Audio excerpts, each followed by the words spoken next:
আমি আপনার কথা শোনার কোনো অপেক্ষা রাখি না। আপনার যেখানে যেখানে বলেন আপনি সেখানে বলেন। পারমিশন নাই, পারমিশন আমি দিলাম।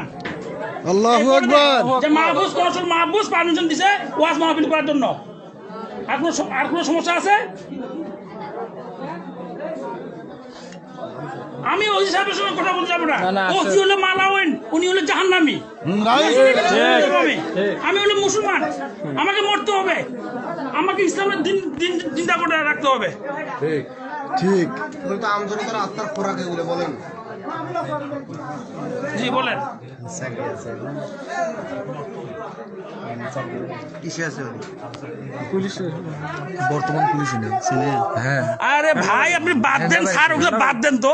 একটা ওয়াজ মাহফিল করবে, কোরআনের আলো কথা বলবে, দিনের কথা বলবে, ইসলামের কথা বলবে, হ্যাঁ বক্সের মাধ্যমে কথা বলবে। এখানে 10 জন হুজুর হাফেজ হয়েছে, ওনার 10 জনকে পাগড়ি পড়াবে, ইসলামের 2-4টা কথা বলবে।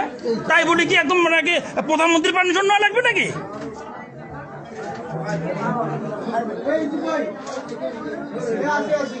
জি বলেন বলেন।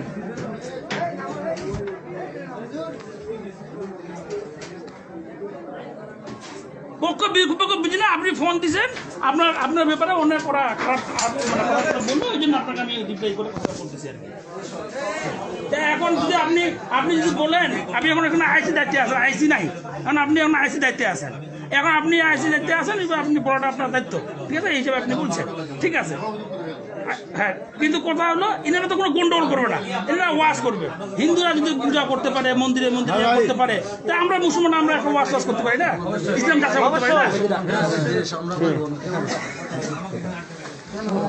কি এই যে কি এইখানে শোনার কি আছে রে ভাই?